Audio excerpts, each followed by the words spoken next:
Saudara Menteri Kesehatan Budi Gunadi Sadikin mengakui adanya perundungan di sejumlah program pendidikan dokter spesialis atau PPDS selain di Universitas Diponegoro.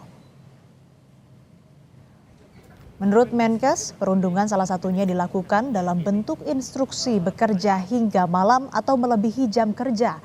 Ia membantah jika penugasan hingga malam diberlakukan karena kurangnya tenaga kesehatan. Budi Gunadi Sadikin juga mengaku akan menerbitkan aturan untuk mencegah adanya hal serupa terjadi. Bullying PPDS itu nomor 1, PPDS-nya diminta main seniornya. Yang kelima, keempat adalah memang mereka harus kerjanya sampai malam. Jam malam bukan hanya gara-gara kurang orang, tetapi karena memang mereka disuruh untuk kerja sampai malam. Itu sekarang kita mau atur ya supaya. Kemenkes bersama kepolisian terus melakukan penyelidikan untuk mengungkap kasus perundungan di program pendidikan profesi dokter spesialis atau PPDS di Undip dan kampus lainnya. Sepertinya kita ketahui bersama bahwa sebelumnya ada 1 orang dokter yang menempuh PPDS meninggal dunia diduga karena dipicu bullying. Lalu bagaimana dengan kebijakan Kemenkes atasi kasus perundungan ini? Pagi ini kita akan membahasnya dengan Kepala Biro Komunikasi dan Pelayanan Masyarakat Kemenkes RI, Dr. Siti Nadia Tarbizi. Selamat pagi Bu Nadia, apa kabar? Kabar baik, salam sehat, Astri. Ya Bu, terkait dengan investigasi kasus dugaan perundungan ini, bagaimana perkembangannya? Betul ada pemalakan dan Menkes apakah sudah mengantongi data-data terkait hal ini? Iya, dari sejak kurang lebih 2 minggu yang lalu ya, sejak tim Inspektorat Jenderal melakukan investigasi untuk mencari apakah ada perundungan yang dialami oleh almarhumah sebelumnya yang juga mungkin berpotensi terhadap keinginan untuk kemudian mengakhiri ataupun kejadian yang kita ketahui bersama menyebabkan kematian almarhumah.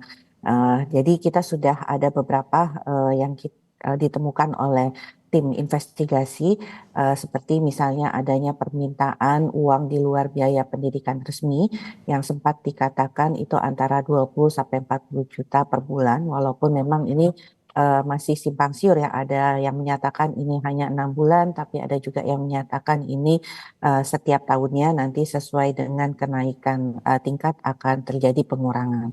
Kemudian adanya juga kegiatan-kegiatan lain ya seperti bekerja di luar jam waktu yang seharusnya, kemudian melakukan tugas seperti membuat tesis untuk para senior dan juga mengantarkan seperti laundry dan sebagainya.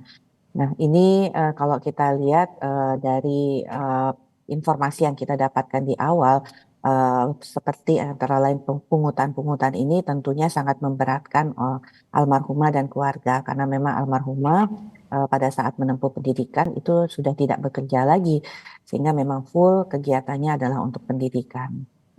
Mereka yang diduga ini melakukan pemungutan ataupun juga pemalakan atau yang terkait dengan hal ini apakah sudah dipanggil oleh kepolisian menurut yang diketahui oleh Kemenkes seperti apa Bu? Ya, kalau untuk proses yang terjadi di kepolisian tentunya kami menghormati apa yang dilakukan oleh kepolisian ya. Jadi nanti akan secara resmi disampaikan juga oleh pihak kepolisian. Yang pasti apa yang dilakukan Kementerian Kesehatan adalah kami melakukan investigasi yang dilakukan oleh tim Inspektorat Jenderal Kementerian Kesehatan yang kemudian hasilnya ini juga sudah kita sampaikan kepada kepolisian. Nah, untuk selanjutnya tindakan apa yang akan diambil oleh kepolisian ini tentunya menjadi kewenangan daripada pihak kepolisian. Berarti hal ini juga salah satu yang melatar belakangi adanya surat pemberhentian klinis sementara terhadap Dekan Fakultas Kedokteran Undip. Ya, mengenai hal ini tentunya kita ketahui bahwa ini sifatnya sementara ya Mbak Asri ya, bahwa aktivitas klinik daripada sebenarnya kita sampaikan beliau selaku tentunya dokter yang bekerja di Rumah Sakit Karyadi ya, jadi bukan penghentian klinis seorang dekan, tetapi ini adalah penghentian klinis seorang dokter yang bekerja di Rumah Sakit Karyadi, di mana Rumah Sakit Karyadi ini adalah rumah sakit milik Kementerian Kesehatan. Dan ini hanya penghentian aktivitas klinis atau praktek ya di Rumah Sakit Karyadi dan sifatnya sementara. Sementara itu kalau jabatan-jabatan lainnya itu tentunya bukan kewenangan Kementerian Kesehatan. Tapi kami ingin menegaskan kembali bahwa ini penghentian praktek di mana Dokter Yan ini adalah salah satu pegawai atau dokter yang bekerja di instansi vertikal rumah sakit di bawah Kementerian Kesehatan. Hmm. Lalu terkait dengan pembekuan prodi anestesi, Bu, ini dilakukan sampai kapan? Ya, sampai saat ini kita masih lakukan penghentian sementara ya untuk proses aktivitas belajar ataupun memanfaatkan Rumah Sakit Karyadi sebagai salah satu wahana pendidikan untuk para peserta pendidikan dokter spesialis. Nah, sebenarnya kajian saat ini sudah selesai. Kita sedang berkoordinasi dengan pihak kepolisian karena tentunya apa yang ditemukan oleh tim investigasi Inspektorat Jenderal Kementerian Kesehatan, kita berharap nanti kita bisa sampaikan secara bersama dengan kepolisian ya supaya tentunya nanti bisa diselesaikan dengan cepat permasalahan ini. Jangan kemudian kita masih membutuhkan waktu untuk kemudian mencari ataupun menggali informasi lainnya. Nah, sampai saat ini tentunya masih dalam proses penghentian ya Pak Sria, tapi nanti kita segera lakukan evaluasi apakah memang kita perlu untuk melakukan kembali karena ini kan masih ada proses dari pihak kepolisian untuk menginvestigasi ataupun juga menilai kondisi yang terjadi terkait perundungan di Rumah Sakit Karyadi ini. Ya, tadi Menkes juga sempat menyebutkan bahwa dugaan kasus perundungan atau bullying ini juga terjadi di kampus-kampus lainnya. Ini bisa diinformasikan, Bu, kampus-kampus mana saja yang sudah ditemui ataupun juga dari Kemenkes sendiri sudah mengantongi data-data mungkin kampus mana saja yang ini diduga ada praktik perundungan ataupun juga bullying yang terjadi di sana. Lalu apa saja bentuk-bentuk bullying ataupun juga perundungan yang ditemukan oleh Kemenkes? Ya, kalau kita lihat sejak kita membuka kanal pengaduan terkait perundungan, sudah ada 356 kasus pengaduan yang terkait perundungan yang sudah kita verifikasi yang masuk ke kanal pengaduan ini, di mana 220-nya itu adalah terkait betul-betul terjadi di Rumah Sakit Vertikal Kementerian Kesehatan, di mana Rumah Sakit Vertikal Kementerian Kesehatan ini adalah merupakan salah satu wahana pendidikan bagi dokter spesialis ya. Kalau kita lihat hampir semua rumah sakit vertikal yang menjadi wahana pendidikan ini sudah dilaporkan bahwa ada peserta pendidikan dokter spesialis yang kemudian mengalami perundungan ya seperti itu. Nah, jadi kalau kita lihat mulai dari Rumah Sakit Hasan Sadikin ya, kemudian kita tahu Rumah Sakit Karyadi, kemudian juga kita tahu di Manado juga ada, kemudian di Makassar juga sudah dilaporkan, kemudian di Medan dan juga di Padang juga sudah dilaporkan, bahkan juga di Palembang juga dilaporkan. Ini sedang tentunya kami tindak lanjuti ya mengenai hal ini, bahwa ada beberapa hal yang tentunya masih harus didalami. Tapi kami juga sudah memberikan setidaknya tindakan ya kalau kita lihat mengenai perundungan ini. Nah, dari laporan yang masuk ke dalam kanal perundungan, ini kita lihat sebenarnya laporan perundungan yang kita dapatkan itu umumnya yang terbanyak adalah nonverbal dan juga adalah non fisik ya. Jadi seperti pengeluaran biaya di luar dari biaya pendidikan, kemudian jam kerja yang melebihi dari jam kerja seharusnya, dan lainnya itu bentuknya walaupun kecil adalah perundungan dalam bentuk verbal ya, dengan memanggil dengan istilah-istilah ataupun juga dengan sebutan-sebutan yang tidak seharusnya. Ya, Bu, artinya kan ini terjadi di beberapa universitas atau kampus-kampus ternama di beberapa kota begitu ya, Bu. Lalu ini artinya harus ada pengawasan yang dilakukan oleh Kemenkes. Selanjutnya apa yang akan dilakukan terutama pada kampus-kampus yang sudah terdeteksi ini ada kasus bullying atau perundungan di sana selain dari Universitas Diponegoro?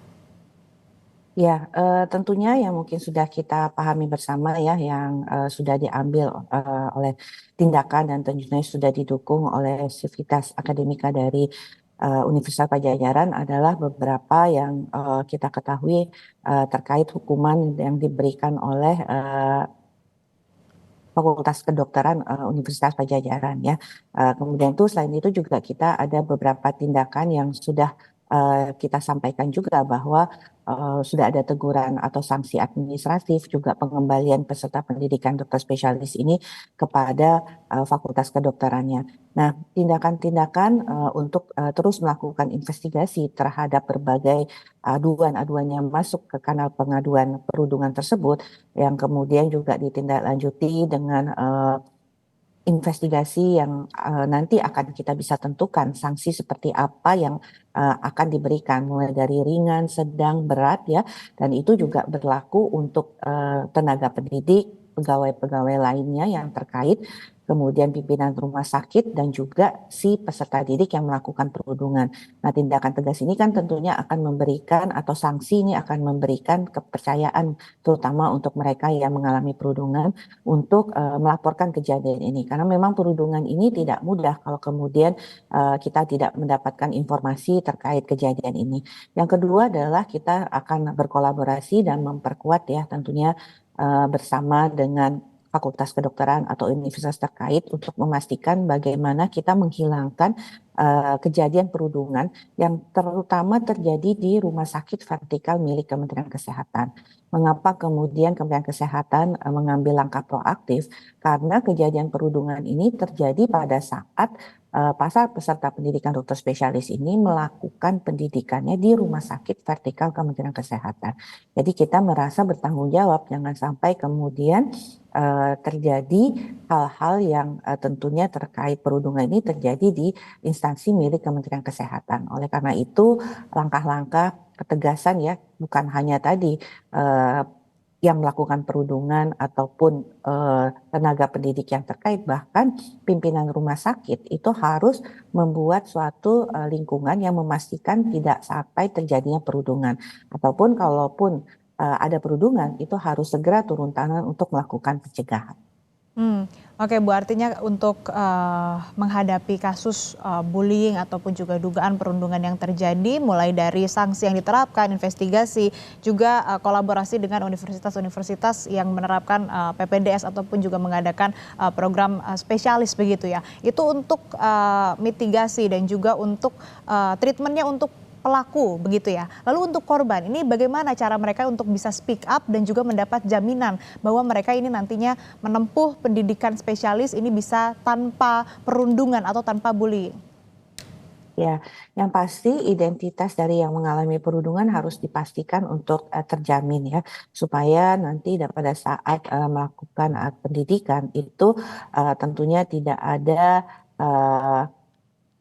oknum-oknum ya yang kemudian akan memperkeruh suasana. Jadi ini yang betul-betul harus kita lakukan. Nah, yang kedua adalah kita pernah melakukan suatu survei kesehatan mental bagi peserta pendidikan dokter spesialis yang secara cepat kita lakukan ya di bulan Juli.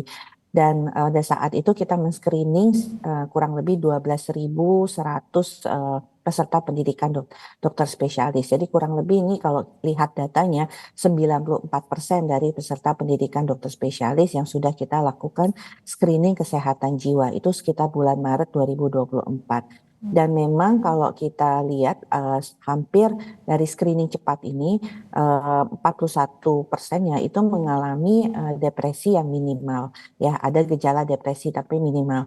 Kalau yang ringan itu kurang lebih 16%. Nah, kita juga mendeteksi sebenarnya Mbak yang dengan gejala depresi berat atau yang punya keinginan bunuh diri atau melukai dirinya sendiri itu sebanyak 0,6%, artinya 75 orang.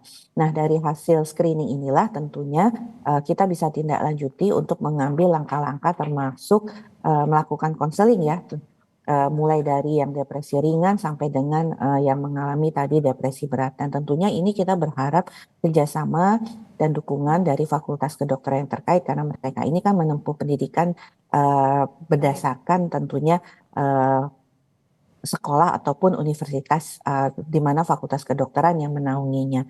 Jadi ini langkah-langkah yang tentunya kita ambil. Selain itu juga kita berusaha misalnya tadi ada pengeluaran-pengeluaran di luar daripada pengeluaran pendidikan. Ini tentunya harus dibahas bersama faktor-faktor apa saja yang menyebabkan hal ini terjadi. Apakah memang ada konsekuensi dari pelayanan kesehatan sehingga mereka harus menyediakan anggaran-anggaran ini.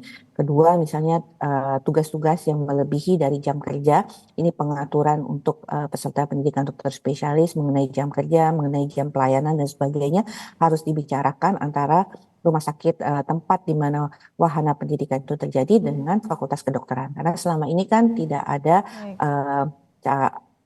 tidak ada ya informasi ya mengenai pengaturan jam kerja ataupun jadwal jaga atau jadwal pelayanan karena biasanya ini dilakukan langsung oleh fakultas kedokteran terkait.